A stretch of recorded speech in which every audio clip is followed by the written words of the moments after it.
Hello दोस्तों। आज इस वीडियो में हम देखेंगे थर्मोडायनेमिक्स पार्ट 4। जैसा कि हमने इंटरनल एनर्जी हमने देखा था पिछले लेक्चर में, उसी के आगे का कंटिन्यू करेंगे। तो अगर आपने नहीं देखा तो उस चीज को देख लीजिएगा, क्योंकि अगर एक चीज छोड़कर देखेंगे तो हो सकता है वो चीज आए और आपका एग्जाम में ना बने, क्योंकि उसमें टाइम लगा, क्योंकि वो चीज बताने लायक थी और उससे बहुत ही इंटरनल से क्वेश्चन बनते हैं इंटरनल एनर्जी से। जो कि अब जैसे हमने पढ़ा था उसमें कि जो हमारा 3/2 kT है, ठीक है, ये हमारा एवरेज काइनेटिक एनर्जी का भी फॉर्मूला है, ठीक है। और ये आइडियल केस में किसके बराबर आ गया था, हमारा इंटरनल एनर्जी के बराबर, ठीक है। तो इसमें डायरेक्ट क्वेश्चन पूछता है कि इंटरनल एनर्जी किसका फंक्शन है। तो आप बोल सकते हैं कि आइडियल के केस में कैसा है कि हमारा जो इंटरनल एनर्जी है वो टेम्परेचर का ही बस फंक्शन है। तो जो ऐसा कि हमने बताया भी था कि इंटरनल एनर्जी किसका फंक्शन रहता है, जो हमने सबसे पहले जीरोथ लॉ जब हम बताए थे तो वहां पे बताए थे कि ये भी टेम्परेचर का है, सेकेंड लॉ भी टेम्परेचर का है। तो देखिए यहाँ पे ये चीज टेम्परेचर का ही फंक्शन है आइडियल के केस में। तो ये चीज इंपॉर्टेंट थी, इस पे बहुत सारे क्वेश्चन बने हैं और हो सकता है कि आपका डायरेक्टली पूछ ले, और ऐसा क्वेश्चन आया भी है, इसलिए उस पर टाइम लगा, क्योंकि डिग्री ऑफ फ्रीडम भी बताना रहेगा तो आप इजिली बता पाएंगे। अगर हमें वही क्वेश्चन कराना रहे डायरेक्ट, तो हम डायरेक्ट इस मेथड से जो हमने बताया था delta U M C V delta T, उससे भी सॉल्व कर सकते हैं ऐसे क्वेश्चनों को जो हमने पिछले क्लास में देखा था। बट होगा क्या कि उसमें जो इंटरनल क्वेश्चन बनेंगे कि डिग्री ऑफ फ्रीडम कितना होगा उस चीज का, मोनो एटॉमिक डाई एटॉमिक, तो वो चीज आपसे नहीं बन पाएगी। तो हमने जो टाइम लिया है तो वो ऐसे लिया है कि जिससे आपका एग्जाम में कॉन्सेप्ट क्लियर हो सके और क्वेश्चन आए तो वो इजिली सॉल्व हो सके। तो चलिए स्टार्ट करते हैं। हम इस वीडियो में हम देखेंगे हीट और इससे रिलेटेड जितने भी क्वेश्चन आ सकते हैं या प्रोसेस पे क्वेश्चन आए हुए हैं पिछले साल, उसको भी हम देखेंगे। तो चलिए यहाँ पे देख लेते हैं हीट का क्या मतलब है। हीट क्या होता है, एक तरह से एनर्जी का ट्रांसफर होता है। जैसे आप क्या है, जैसे यहाँ पे आप मान लीजिए कि कोई दो ऑब्जेक्ट है, ठीक है। यहां से मान लीजिए कि ये टेम्परेचर T1 है और ये टेम्परेचर T2 है, और temperature T1 is greater than T2 है, ठीक है। तो जब टेम्परेचर 1 से मतलब टेम्परेचर ज्यादा रहता है, टेम्परेचर डिफरेंस रहता है, तो क्या होता है, हीट ट्रांसफर होगा। तो यहाँ पे हम मान लेते हैं Q होगा, तो उसी चीज को क्या बोलते हैं, हीट बोलते हैं, ठीक है। तो यहाँ पे लिखा भी हुआ है कि exchange of energy between system and surrounding. देखिए यहाँ पे सिस्टम से सिस्टम जा रहा है, ठीक है, लेकिन आपस में ये सराउंडिंग में भी तो कुछ हीट जाएगा, रिजेक्ट होगा। तो ये चीजें जो है क्या है, आपस में इंटरकनेक्टेड है कि यहाँ से यहाँ भी जा सकता है, यहाँ से सराउंडिंग में भी जा सकता है सिस्टम से, तो इस चीज से यहाँ से सराउंडिंग में डायरेक्ट भी जा सकता है। तो जो एक्सचेंज होगा एनर्जी का उसको ही हम हीट बोलते हैं, ठीक है। फिर यहाँ पे कुछ कन्वेंशन भी होता है कि कब पॉजिटिव लेंगे हीट को, कब निगेटिव लेंगे, तो वो चीज भी देख लेंगे। देखिए ये जो हम थर्मोडायनेमिक्स पढ़ रहे हैं ये फिजिक्स केमिस्ट्री दोनों के लिए एप्लीकेबल है, दोनों मिलाकर क्वेश्चन बनते हैं। जहां पे आपका डिफरेंस आएगा वर्क में आता है, एक में पॉजिटिव लेते हैं एक में निगेटिव लेते हैं, तो उस चीज को हम बस समझ लेंगे। और सारी चीजें हमारी केमिस्ट्री हो या फिजिक्स हो, सारे में सेम ही आएगा, सेम ही कॉन्सेप्ट यूज होगा। तो ऐसा नहीं है कि हम यहाँ पे केमिस्ट्री के लिए अलग से पढ़ाएंगे, यहाँ पे फिजिक्स के लिए अलग से पढ़ाएंगे। जो बस वर्क में आएगा डिफरेंस, वो भी पॉजिटिव निगेटिव में, तो वो चीज हम देख लेंगे। तो एक ही बार पढ़ेंगे, अच्छे से पढ़ेंगे, ठीक है। तो इसलिए आपको टाइम भी लग रहा है, क्योंकि इसमें फिजिक्स और केमिस्ट्री दोनों को एक साथ लेकर चल रहे हैं। तो जितना भी लेक्चर बनेगा, हो सकता है 2-3 और बने, तो आप इजिली कर पाएंगे ऐसे जितने भी क्वेश्चन आपसे होंगे, मतलब जितने क्वेश्चन आपसे आपके एग्जाम में आएंगे, ठीक है। तो यहाँ पे देखिए हीट को कैसे डिफाइन किए हैं, exchange of energy between system और सराउंडिंग में जो एनर्जी एक्सचेंज होता है उसी को हम हीट बोलते हैं, ठीक है। इसका फार्मूला भी होता है एम सी डेल्टा टी, तो ये आपको याद कर लेना है, ठीक है। अब सी देखिए यहाँ पे जो होता है वो सॉलिड के लिए एक ही होता है, ठीक है, सॉलिड और लिक्विड के लिए। बस गैस के लिए क्या होता है, आप पढ़े होंगे सीपी और सीवी। तो ये चीज कब होगी, कब सीपी होगी, कब सीवी होगी, तो ये चीज हम आगे अभी देख लेंगे, ठीक है। तो यहाँ पे कन्वेंशन एक बार देख लेते हैं कि कन्वेंशन क्या होगा, मतलब कब पॉजिटिव लेंगे किसी हीट को और कब निगेटिव लेंगे, ठीक है। जब सिस्टम को हीट दिया जा रहा है, ठीक है, जैसे ये हमारा सिस्टम ले लीजिए, ठीक है। अब इसमें से हीट दिया जा रहा है, जैसे ये क्यू अमाउंट अब मान लीजिए कि 5 जूल है, ठीक है। इसका यूनिट तो आप लोग समझ ही रहे होंगे कि यूनिट किस में रहता है, जूल में होता है, ठीक है। ये सारी चीजें हम नहीं बता रहे हैं, ये सब बेसिक चीजें हैं, आपको आना चाहिए। इसका जो डायमेंशन होता है कि MLT वाले फॉर्मेट में ये क्या होगा, तो ये चीज आप इजिली अपने से कैलकुलेट कर लेंगे। इसमें बहुत सारे क्वेश्चन बन जाते हैं, क्योंकि पिछली बार फिजिक्स में आसानी क्वेश्चन बनते हैं, तो पूछ लेगा कि जूल का क्या होगा डायमेंशन, तो ये चीज आप अपने से भी कर लीजिएगा, ये बिल्कुल भी आसान है। हम ये चीज नहीं पढ़ा रहे, अगर आपको जरूरत होगी तो कमेंट में कर दीजिएगा, ये चीज भी हम साथ में लेकर चलेंगे, ठीक है। तो यहाँ पे क्या हो जाएगा, क्यू 5 जूल हमारा सिस्टम को दिया जा रहा है। तो ये क्या हो जाएगा, हमारा सिस्टम को दिया जा रहा है, तो ये हमारा क्या लिखा है कि heat is given to the system क्या होगा, पॉजिटिव। तो ये क्या लिखेंगे, क्यू का वैल्यू यहाँ पे +5 हो जाएगा, ठीक है।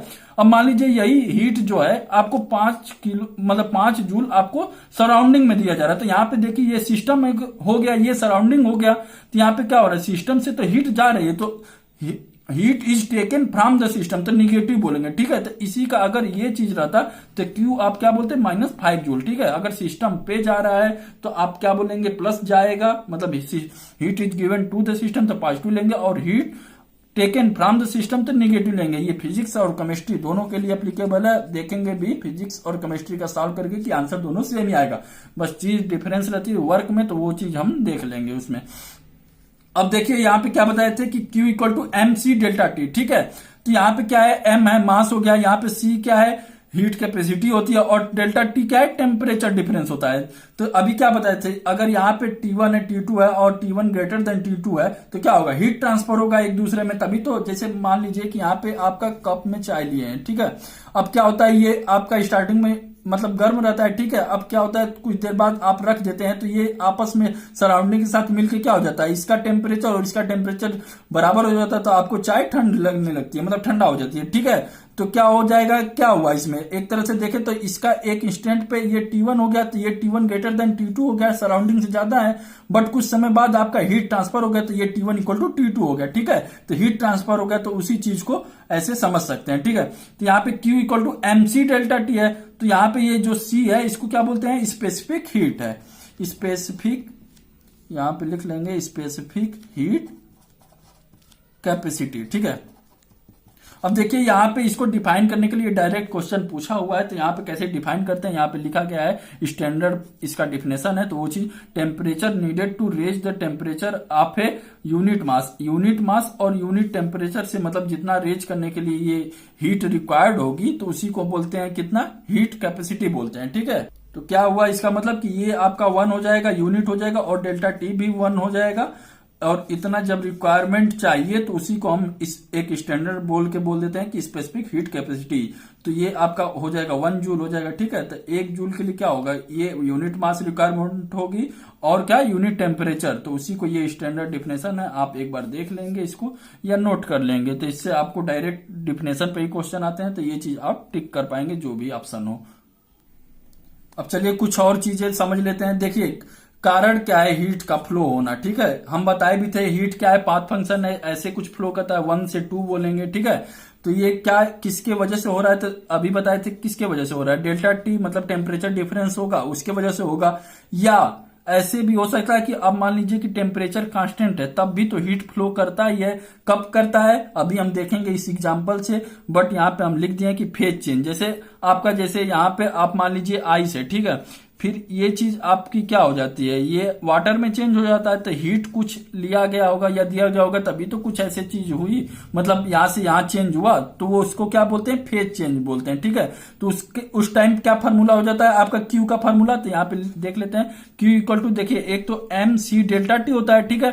जब डेल्टा T कहाँ पे यूज करेंगे, जब टेम्परेचर डिफरेंस हो। बट यहाँ पे कुछ ऐसे भी चीज होती है, प्रोसेसेज होती हैं जहां पे T कांस्टेंट होता है, टेम्परेचर कांस्टेंट होता है, फिर भी हीट फ्लो करता है। तो आप उनको निकालने के लिए क्या करेंगे, M इंटू L लिखेंगे। यहाँ पे M आपका मास हो जाता है और L क्या हो जाता है, लेटेंट हीट हो जाती है, ठीक है।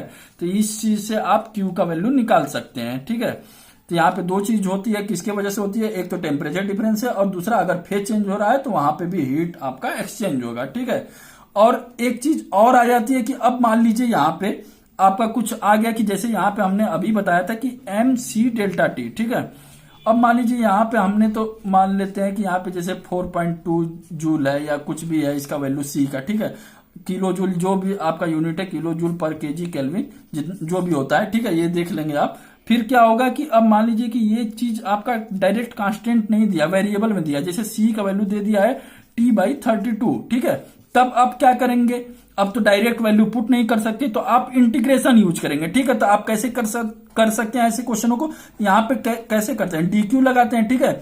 M लिख देंगे, फिर C/32 लिख देंगे। C का वैल्यू टेम्परेचर के प्रोपोर्शनल है, मतलब टेम्परेचर का फंक्शन है, तो यहाँ पे DT लगा देंगे, और उसके बाद यहाँ पे आप जो कांस्टेंट है उसको बाहर लिख देंगे। यहाँ पे देख लीजिए M/32 और T dt हो जाएगा, यहाँ पे T1 से T2 दिया रहेगा, और यहाँ पे क्यू भी दिया रहेगा, यहाँ पे 0 मान लेंगे, यहाँ पे क्यू मान लेंगे, तो यहाँ पे क्या हो जाएगा, क्यू हो जाएगा, और यहाँ पे t²/2। तो ऐसे सॉल्व कर सकते हैं। अगर सी जो है हमारा फंक्शन यहाँ पे टेम्परेचर दिया है या जो भी दिया है उसको चेंज कर लेंगे, ठीक है। तो ये चीज थी समझने वाली। तो ये आप इसके बारे में आप पूरा तरह से समझ चुके हैं, क्योंकि जो हमारा क्वेश्चन आया था BHU 2019 में, वो दिया हुआ था सी जो है ऐसे कुछ फंक्शन दिया हुआ था t/4 कुछ ऐसे दिया था स्क्वायर में, या जितना भी दिया था आप देख लेंगे। तो उस क्वेश्चन को अगर जब हम फर्स्ट ला पढ़ लेंगे तो उसमें वर्क भी रिक्वायरमेंट होती है, तो वहां पे दोनों चीज को एक साथ कंबाइन करके हम उस क्वेश्चन को सॉल्व करेंगे, ठीक है। अब देखिए यहाँ पे कैसे सॉल्व करेंगे या कैसे इस चीज को देख लेते हैं। तो यहाँ पे देखिए -10 डिग्री आइस है, ठीक है, डिग्री आइस है। अब इसको क्या करना है, चेंज करना है 10 डिग्री वाटर में, ठीक है। तो यहाँ पे कैसे करेंगे, -10 डिग्री से सबसे पहले क्या जाएगा, यहाँ पे मान लीजिए -10 डिग्री से फिर ये आएगा 0 डिग्री आइस पे, ठीक है। ऐसे ही तो फेज चेंज होगा, ठीक है।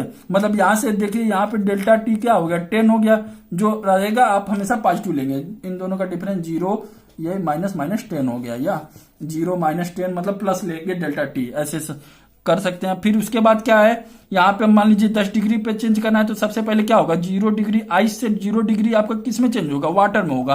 तो यहाँ पे ये जो क्यू लिखेंगे यहाँ पे mc∆T, ये वाला फार्मूला यूज होगा। यहाँ पे दिया रहेगा कि सी आइस का कितना होता है, यहाँ पे सी आइस का दे दिया रहेगा, आप निकाल लेंगे उससे। फिर क्या होगा कि यहाँ पे अब आइस से वाटर में चेंज होगा, 0 डिग्री आइस से 0 डिग्री वाटर में। तो यहाँ पे कौन सा फार्मूला चेंज हो लगेगा, यहाँ पे m×L लगेगा, क्योंकि यहाँ पे डेल्टा टी तो चेंज नहीं हो रहा, बट यहाँ पे हीट कुछ दे रही होगी तभी ना यहाँ पे आइस से वाटर में चेंज हुआ। तो इसको कैसे करेंगे, m×L, और L आपको क्वेश्चन में दिया रहेगा, या आपको थोड़ा सा याद करने की जरूरत होगी, ठीक है। फिर उसके बाद क्या होगा, 0 डिग्री वाटर से अब क्या करेंगे, डायरेक्ट 10 डिग्री वाटर तक कन्वर्ट कर देंगे। तो आप उनको कन्वर्ट करेंगे तो फिर यहाँ पे आपका जो फार्मूला आ जाएगा क्या हो जाएगा, mc∆T, ठीक है। यहाँ पे सी जो लेंगे आप किसका लेंगे, वाटर का लेंगे, ये दिया रहेगा, ये याद कर लीजिएगा। और यहाँ पे ∆T देखिए ये 0 से 10 हुआ, तो यहाँ पे 10 - 0 हो जाएगा, ठीक है। तो यहाँ पे टेम्परेचर डिफरेंस होगा, तो क्या लिखेंगे, Q = mc∆T। अगर फेज चेंज हुआ जैसे 0 डिग्री आइस से 0 डिग्री वाटर में, तो Q = ml लिखेंगे, ठीक है। ऐसे क्वेश्चनों को, इस तरह के क्वेश्चनों को सॉल्व कर पाएंगे। अगर ग्राफ में इसी चीज को देखा जाए तो देखिए यहाँ पे कुछ ऐसे बनेगा, जैसे मान लीजिए ये लीनियर 0 से ये 0 स्टार्टिंग हो गया, ठीक है। यहाँ पे 0 से 10 डिग्री सेल्सियस हो गया, ठीक है। Q = mc∆T। तो यहाँ पे देखिए Q डायरेक्टली प्रोपोर्शनल टू क्या है, ∆T। तो यहाँ पे क्या हो गया, यहाँ पे 10 डिग्री सेल्सियस मान लीजिए, ठीक है। फिर यहाँ पे यहाँ पे हमने कुछ गलत ले लिया है, यहाँ पे -10 होगा, तो यहाँ से कुछ ऐसे आएगा, तो हम समझने के लिए बस ले लिए। फिर यहाँ पे कैसे होगा, यहाँ पे मान लीजिए कि 10 डिग्री से ऐसे कुछ चेंज हो रहा है, तब उसके बाद का बता रहे हैं, यहाँ पे कुछ ऐसे बनेगा, ठीक है। फिर यहाँ पे 0 पे फेज चेंज हुआ, तो यहाँ पे कांस्टेंट हो जाएगा। तो अगर मान लीजिए हम ऊपर ही बना दे रहे हैं, इसको थोड़ा सा शिफ्ट कर दिए ओरिजिन को, ठीक है। तो यहाँ पे कुछ ऐसे बनेगा, फिर उसके बाद कैसे बनेगा, ऐसे बनेगा, ठीक है। तो ऐसा कुछ ग्राफ बनेगा, तो आप वहां पे ऐसे क्वेश्चन मिल जाते हैं, तो ग्राफ से भी आप क्वेश्चन सॉल्व कर पाएंगे। यहाँ पे इसका अगर बनाना चाहे तो यहाँ पे देखिए, यहाँ पे नेगेटिव होगा, तो यहाँ पे -10 डिग्री सेल्सियस हो गया, ठीक है। फिर यहाँ पे 0 आ गया, फिर इसको फेज चेंज हो गया, फिर 0 से 10 डिग्री सेल्सियस हो गया। तो ऐसे कुछ आपका ग्राफ बनेगा, तो आप समझ जाएंगे, क्वेश्चन में दिया रहेगा आपका क्लियरली। तो ऐसे क्वेश्चनों को इस तरह से आप सॉल्व कर पाएंगे। तो चलिए अब कुछ और टर्म देख लेते हैं। यहाँ पे कुछ प्रोसेस लिखे हैं जो कि इस पे क्वेश्चन आए, वो भी हम देख लेंगे इस वीडियो में। हम यहाँ पे थोड़ा सा जनरलाइज फॉर्म में इसको लिखते हैं, जैसे कि आप लोग यहाँ पे जानते होंगे PV = mRT होता है, ठीक है। आप N लिखते होंगे, तो हम अभी देख लेंगे कैसे लिखते हैं। यहाँ पे MR जो होता है वो कैरेक्टरिस्टिक होता है, यूनिवर्सल नहीं होता है। इसका वैल्यू 3.14 नहीं होता, इसका वैल्यू होता है 3.14 डिवाइडेड बाय मोलिकुलर वेट, ठीक है। तो अभी देख लेते हैं कि जैसे अगर इसको थोड़ा सा चेंज करें, PV = m लिखे, फिर इसको क्या लिखते हैं, R बार। अब यहाँ पे वैल्यू 8.31 हो गई, और इसको मोलिकुलर वेट लिखेंगे, और ये यहाँ पे T हो जाएगा, ठीक है। और molecular weight by m by molecular weight क्या लिखते हैं, N = RT लिख देते हैं, R'। तो ये जो आपका फार्मूला आ जाता है nRT लिखते हैं, ठीक है, जो हमने पिछले वीडियो में बताया था। तो इस तरह से ये चीज हमारी आ जाती है, ठीक है। कभी कभी मास दे दिया रहता है, तो यहाँ से आप ऐसे भी डायरेक्ट यूज कर सकते हैं, जो भी दिया है इस तरह से फार्मूला लगा सकते हैं, ठीक है। तो यहाँ पे जो प्रोसेसेज लिखे हैं, यहाँ पे आइसोथर्मल, ठीक है। आइसोथर्मल किसको बोलेंगे, जहां पे टेम्परेचर कांस्टेंट होता है, ठीक है। तो यहाँ पे टेम्परेचर यहाँ पे ऐसे कांस्टेंट लिख देंगे, ठीक है। फिर यहाँ पे आइसोबारिक कब बोलेंगे, जब यहाँ पे प्रेशर, यहाँ पे P लिख देंगे, प्रेशर हमारा कांस्टेंट होता है, ठीक है। अब आइसोकोरिक बोलेंगे कब, जब ये वॉल्यूम कांस्टेंट होता है। और यहाँ पे एडियाबेटिक कब बोलेंगे, जब यहाँ पे Q आपका 0 हो जाता है।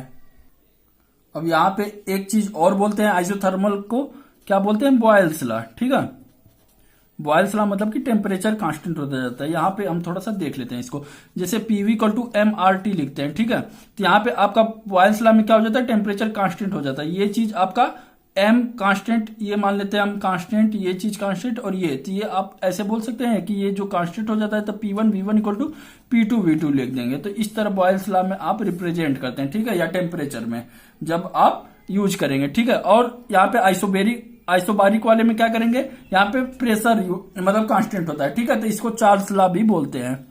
यहाँ पे आप याद कर लेंगे चार्ल्स लॉ, ये क्वेश्चन डायरेक्ट आया हुआ है, तो यहाँ पे आप यहाँ से कर सकते हैं। ठीक है, देखिए अगर याद नहीं हो पा रहा है तो एक और ट्रिक है, जैसे आइसोबार। ठीक है, यहाँ पे देखिए आइसोबार, ये बार क्या है, प्रेशर किस में होता है, बार में ही तो यूनिट होती है इसकी, तो इस तरह भी याद कर सकते हैं। आइसोबार, बार मतलब प्रेशर का यूनिट है। ठीक है, तो यहाँ पे क्या होगा, प्रेशर कांस्टेंट होगा, और चार्ल्स लॉ बोलते हैं। और आइसोकोरिक के लिए यहाँ पे क्या बोलेंगे, वॉल्यूम कांस्टेंट है, और एडियाबेटिक के लिए क्यू कांस्टेंट है। ठीक है, तो ये जो हम लिख रहे हैं ये प्रोसेस है आइडियल गैस के लिए लिख रहे हैं, और यहाँ पे हम जो अभी देखेंगे वो हीट के लिए देखेंगे कि आइसोथर्मल में हीट कैपेसिटी क्या होगी इस चीज की। ठीक है, तो यहाँ पे आप एक चीज समझ लें कि यहाँ पे बॉयल्स लॉ होगा तो क्या हो जाएगा, ये दोनों का जो प्रोडक्ट है वो कांस्टेंट होगा हमेशा। तो इस तरह लिख सकते हैं। बहुत सारे क्वेश्चन आते हैं कि बॉयल्स लॉ दिया गया है और डायरेक्ट 3 चीज दी रहेगी, एक चीज पूछ लेगी, तो P1 बाई P2 लिख देंगे equal to V2 by V1 लिख देंगे, तो ऐसे आप सॉल्व कर पाएंगे। ठीक है, अब आइसोबारिक वाले में भी ऐसे ही लिख सकते हैं कि जैसे PV इक्वल टू MRT होता है,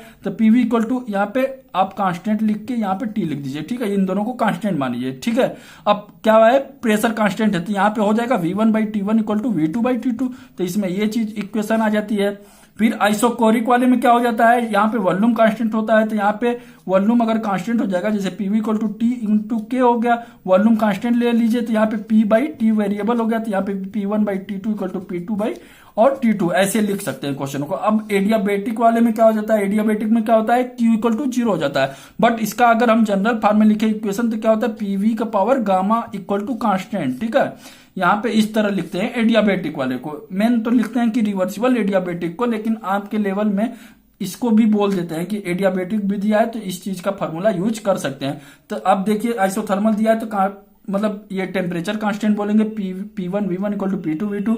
अगर आइसोबारिक दिया है तो यहाँ पे PV इक्वल टू MRT से लगा के यहाँ पे क्या लगाएंगे, प्रेशर कांस्टेंट लिखेंगे, V1 by T1 equal to V2 by T2। तो इस चीज से आप जो भी अननोन दिया है उससे निकाल सकते हैं। अब इसी तरह एडियाबेटिक में थोड़ा सा चेंज है, तो यहाँ पे आप इसको याद कर लेंगे, PV का power gamma equal to constant होता है। ठीक है, अभी के लिए याद कर लीजिए। और यहाँ पे गामा क्या होता है, ये जो गामा अभी हम पढ़े थे CP बाई CV का वैल्यू होता है, ratio of a specific heat capacity.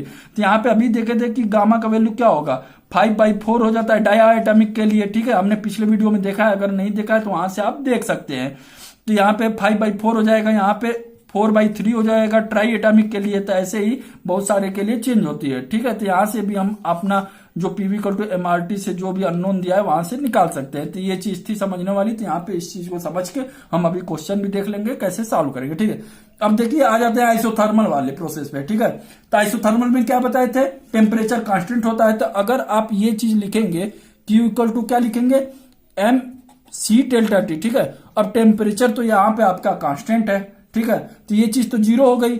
ठीक है, तो अगर C का, अगर हमें पूछे कि C का वैल्यू क्या होगा, स्पेसिफिक हीट कैपेसिटी का वैल्यू क्या होगा आइसोथर्मल के केस में, तो क्या हम बता सकते हैं कि Q बाई 0 हो जाएगा और ये हमारा इन्फिनिटी चला जाएगा। तो ये इस चीज में इन्फिनिटी जाती है। ठीक है, इसलिए हम Q का यहाँ पे जो फॉर्मूला यूज करते हैं आइसोथर्मल में क्या बोलते हैं, ML लिखते हैं। ठीक है, तो ये चीज थी इंपॉर्टेंट। अब यहाँ पे देख लेंगे कि आइसोबारिक में क्या होगा, तो यहाँ पे देखिए Q equal to MC delta T। ठीक है, अब क्या बोला है, आइसोबारिक मतलब प्रेशर कांस्टेंट, तो यहाँ पे Q इक्वल टू यहाँ पे लगा सकते हैं C इक्वल टू CP, क्योंकि गैस वाले में हम क्या बताए थे कि अगर गैस है आपका, ठीक है, तो यहाँ पे गैस के लिए CP और CV का वैल्यू अलग होता है, बट अगर सॉलिड है या लिक्विड है तो यहाँ पे C कांस्टेंट होता है, CP equal to CV equal to C हो जाता है। ठीक है, तो ये चीज थी। अगर आइसोबारिक प्रोसेस है तो Q equal to MC delta T लगाएंगे, अगर CP का वैल्यू पूछा है तो क्या कर देंगे, Q equal to M delta T हो जाएगा। ठीक है, अब वॉल्यूम के लिए क्या कर देंगे, सिमिलरली हो जाएगा, CV इक्वल टू क्या हो जाएगा, Q बटे में M डेल्टा T। ठीक है, तो ये चीज हो गया। अब आ जाते हैं कि एडियाबेटिक प्रोसेस में क्या होगा, तो अब देखिए Q equal to MC delta T होता है। अब Q का वैल्यू यहाँ पे 0 हो गया, तो यहाँ पे C का वैल्यू क्या हो जाएगा, यहाँ पे 0/m डेल्टा टी, तो क्या हो जाएगा 0 हो जाएगा। तो ये दो चीज इंपॉर्टेंट थी, यहाँ पे देख लेंगे, डायरेक्टली पूछ लिया जाता है कि एडियाबेटिक के केस में स्पेसिफिक हीट कैपेसिटी का वैल्यू क्या होगा, तो यहाँ पे 0 होता है, और आइसोथर्मल के केस में क्या हो जाता है, इनफाइनाइट हो जाता है। और आइसोबेरिक मतलब कि आइसोबारिक मतलब कांस्टेंट प्रेशर दिया है तो आप क्या लिख देते हैं Q/m डेल्टा टी, या आइसोकोरिक दिया है तो आप क्या लिख देंगे कांस्टेंट वॉल्यूम पे m बाई, तो यहाँ पे इस तरह ऐसे निकाल सकते हैं। Q पूछा है कि आइसोकोरिक प्रोसेस में क्या होगा, तो Q m डेल्टा टी, और CV का वैल्यू लगा देंगे। CV CP का वैल्यू हमने पिछले क्लास में देखा था, तो वहीं से आप कर सकते हैं, या आपको याद है तो अच्छी बात है, हर एक के लिए अलग होता है, तो आप सही है याद कर लेते हैं। तो अब आ जाते हैं हम कुछ और टर्म पे, यहाँ पे एक चीज और देख लेते हैं कि मोलर स्पेसिफिक हीट कैपेसिटी क्या होता है। स्पेसिफिक यहाँ पे होगा स्पेसिफिक हीट कैपेसिटी, तो ये देख लेंगे हीट कैपेसिटी। तो यहाँ पे क्या दिया गया है कि amount of a heat added are needed to raise the temperature of a, यहाँ पे कुछ ज्यादा नहीं डिफरेंस होता है, यहाँ पे मोल में आ जाता है, मोलर का यूज कर रहे हैं तो मोल में आ जाता है। सेम ही चीज है 1 डिग्री सेल्सियस उसमें भी कर रहे थे, यहाँ पे भी 1 डिग्री सेल्सियस करेंगे। यूनिट टेम्परेचर और यूनिट मास, यहाँ पे यूनिट मोल हो जाएगा और यूनिट टेम्परेचर हो जाएगा। जितना एनर्जी रिक्वायरमेंट होगी टेम्परेचर रेज करने में, उसी को हम बोलते हैं मोलर स्पेसिफिक हीट कैपेसिटी। अब चलिए जो क्वेश्चन आया उसको देख लेते हैं।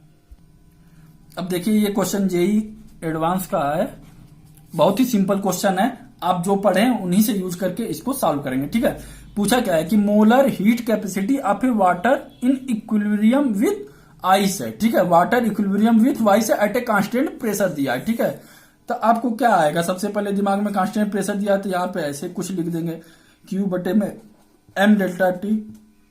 ठीक है, Q तो यही तो बताए थे, Q इक्वल टू क्या होगा कांस्टेंट प्रेशर के लिए mCp हो जाएगा, यहाँ पे delta T, mc delta T लिखते थे, यहाँ पे कांस्टेंट प्रेशर के लिए mCp डेल्टा टी हो जाएगा। ठीक है, अब यहाँ पे कैसे निकालेंगे, यहाँ पे 0 दिया, इनफाइनाइट दिया, यहाँ पे ये दिया और ये दिया है, यहाँ पे तो कोई वैल्यू Q का वैल्यू ही नहीं दिया, यहाँ पे ये चीज भी नहीं दिया, यहाँ पे ये चीज भी नहीं दिया, m भी नहीं दिया, ना डेल्टा टी दिया है, तब हम क्या करेंगे। और यहाँ पे अगर इसका अब जैसे इस तरह से तो आप समझे तो यही चीज समझ में आ रही कि कुछ नहीं दिया है न्यूमेरिकल्स वैल्यू, तो हम कैसे सॉल्व करेंगे। बट यहाँ पे जो क्वेश्चन है उसको एक बार और अच्छे से पढ़ेंगे तो आपको इसी में सॉल्यूशन मिलेगा। ठीक है, तो यहाँ पे क्या दिया है, मोलर हीट कैपेसिटी यहाँ पे water in equilibrium with ice. ठीक है, तो यहाँ पे वाटर हो गया, क्या बोला है कि ये जो आइस है ये आपस में इक्विलिब्रियम में है। ठीक है, कब इक्विलिब्रियम में रहेंगे, यहाँ पे देखिए 0 डिग्री सेल्सियस यहाँ पे वाटर और 0 डिग्री सेल्सियस यहाँ पे आइस हो जाएगा, तभी तो यहाँ पे तो एक चीज ये समझ सकते हैं कि ये जो इक्विलिब्रियम है मतलब कि यहाँ पे कुछ ऐसा है, फेज चेंज हो रहा है, यहाँ पे डेल्टा टी का नहीं टर्म आएगा, यहाँ पे जो है फेज चेंज का हो रहा है। मतलब यहाँ पे देखिए फेज चेंज मतलब यहाँ पे लिख देंगे कि यहाँ पे टेम्परेचर इक्वल टू कांस्टेंट हो जाएगा। ठीक है, तो आप मान लीजिए कि यहाँ पे डेल्टा मतलब सीपी से आंसर नहीं आ रहा है क्योंकि कुछ दिया ही नहीं है, तो आप इस तरह अब अगला स्टेप क्या लेंगे कि आंसर तो आपको टिक करना है, अगर नहीं कुछ दिया है तो आप तो कुछ और सोचेंगे कि हाँ इस क्वेश्चन में और कुछ दिया है जिससे कि हम आंसर टिक कर सके। ठीक है, तो यहाँ पे दिया हुआ था कि वाटर इक्विलिब्रियम विथ किससे है, आइस से है, मतलब कि 0 डिग्री आप है वाटर और 0 डिग्री आप है आइस, इक्विलिब्रियम है मतलब कि टेम्परेचर कांस्टेंट है, फेज चेंज हो रहा है। तो यहाँ पे बोल सकते हैं कि ये जो हमारा प्रोसेस है क्या है, आइसोथर्मल प्रोसेस है।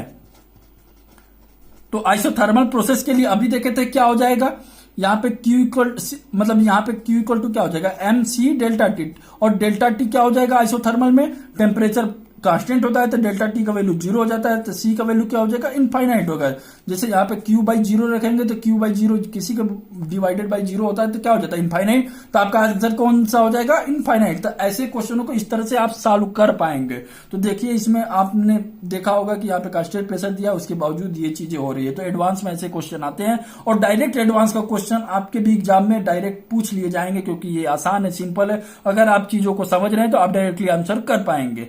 तो ये देखिए ये क्वेश्चन भी आया हुआ है आपके एग्जाम में, बट इसको हम एंट्रोपी वाले चैप्टर में देखेंगे तो इसको समझ लेंगे, इसको कैसे सॉल्व करेंगे। अब चलिए कुछ और क्वेश्चन देख लेते हैं जो आया हुआ है।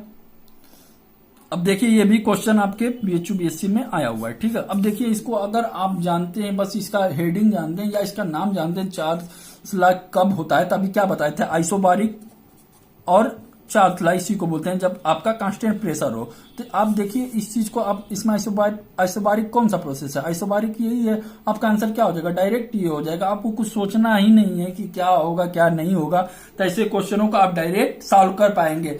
जो बताए थे बॉयल्स लॉ टेम्परेचर के लिए होता है, तो हो सकता है उसका डायरेक्ट टेम्परेचर ना देके आइसोथर्मल प्रोसेस देगा। अगर यहीं पे बॉयल्स लॉ पूछ लिया रहता तो क्या हो जाता, आइसोथर्मल ऑप्शन आपका सही हो जाता। ठीक है, तो ऐसे क्वेश्चन आपको देखने को मिलेंगे। देखिए 3 नंबर का क्वेश्चन आया था। अगर आप चीजों को बस समझ रहे हैं तो आपको बिल्कुल भी टाइम नहीं लगेगा सॉल्व करने में। ठीक है, तो ऐसे ही चैप्टरों को हम करा रहे हैं जो कि आपका एग्जाम में आते हैं और जल्दी से आप सॉल्व कर पाएंगे। देखिए ये क्वेश्चन भी आपका बीएससी में आया हुआ है, तो इसको भी हम देख लेते हैं। क्या दिया गया है कि इन एडियाबेटिक चेंज, ठीक है, P and T of a diatomic, देखिए यहाँ पे डाया एटॉमिक दिया गया है, gas are related with P, यहाँ पे दिया गया है कि पी टी के पावर एन से रिलेटेड है। ठीक है, फिर पूछा क्या है कि व्हेन एन, मतलब व्हेन एन कब होगा, मतलब एन का वैल्यू एक तरह से तो डायरेक्ट पूछा हुआ है। ठीक है, तो अभी क्या बताए थे, एडियाबेटिक प्रोसेस के लिए क्या हो जाएगा, पी वी का पावर गामा होता है इक्वल टू कांस्टेंट लिखते हैं। ठीक है, अब पूछा क्या है यहाँ पे, पी और टेम्परेचर के में पूछा है रिलेशन, यहाँ पे वॉल्यूम तो पूछा नहीं है, तो हम इसको रिप्लेस कर सकते हैं।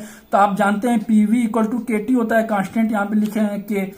तो यहाँ पे वॉल्यूम अगर नहीं पूछा तो वॉल्यूम से यहाँ पे वॉल्यूम को इस तरह लिख सकते हैं टी बाई पी। ठीक है, और के को हम छोड़ देते हैं क्योंकि के का कोई है नहीं, कांस्टेंट में इसमें ही आ जाएगा, तो के आपका कोई जरूरत नहीं लिखने का बार बार। ठीक है, अब देखिए यहाँ पे पी, यहाँ पे वॉल्यूम को लिखते हैं टी बाई पी का power gamma equal to constant. ठीक है, अगर हम इसको थोड़ा सा और सिंप्लीफाई करें तो इसको सी इक्वल टू क्या लिख देंगे, टी का पावर गामा, और क्या लिख देंगे, पी का पावर 1 है और डिवाइडेड बाय गामा है, तो इसको इस तरह से लिख सकते हैं। ठीक है, और ऐसे ही तो कुछ रिलेशन पूछा है, तो हम यहाँ पे गामा का वैल्यू अब हमें पता चल जाए तो हम डायरेक्टली सॉल्व कर पाएंगे। तो गामा का वैल्यू कितना होता है डायटोमिक के लिए, 7/4 होता है, जिसका 1.4 वैल्यू होती है। ये क्वेश्चन में हो सकता है दिया भी रहे और नहीं भी दिया रहे। देखिए अभी पिछला क्वेश्चन देखा तो उसमें दिया हुआ था डायटोमिक का, बट यहाँ पे डायटोमिक का नहीं दिया है। तो यहाँ पे जो specific ratio of specific heat capacity होता है उनका वैल्यू आप याद करके जाएंगे, जिससे कि आपको इजी हो जाएगा। तो ये देखिए 7/5 लगा देंगे। ठीक है, तो टी का पावर कितना हो जाएगा आपका, ये 7/5 हो जाएगा, और पी का पावर 1 - 7/5 हो जाएगा। इसको थोड़ा सा आप सिंप्लीफाई करिए, तो यहां से इसको सिंप्लीफाई करेंगे तो इसको आएगा वैल्यू इसका -2/5। तो -2/5 इधर जाएगा, प्लस में 2/5 हो जाएगा। ठीक है, तो यहाँ पे ऐसे लिख सकते हैं पी का पावर 2/5, इसको हम इस साइड भेज दिए, और इक्वल टू क्या हो जाएगा, टी का पावर, यहाँ पे लिख लेंगे टी का पावर 7/5। ठीक है, इसको थोड़ा सा और सिंप्लीफाई करें तो इस तरह से लिख सकते हैं। देखिए पी के रिलेशन में पूछा है, पी और टी के में, तो यहाँ पे ये वाला टर्म है, इसको हम इधर भेज देते हैं जो 2 का पावर 5 है। तो ये आपका इनवर्स हो जाएगा, जैसे 7/5 है, और ये जो आपका 2/5 है उस साइड गया तो क्या हो जाता है 5/2 हो जाता है। तो ये 5 कैंसिल हो जाएगा और टी का पावर 7/2 हो जाएगा। ठीक है, तो ये आपका क्या है, एन का वैल्यू यहाँ पे क्या है, देखिए ये पी हो गया, ये टी हो गया, टी का पावर एन का वैल्यू क्या है 7/2 है। तो ऐसे क्वेश्चनों को आप डायरेक्ट इस तरह से सॉल्व कर सकते हैं। अगर आपको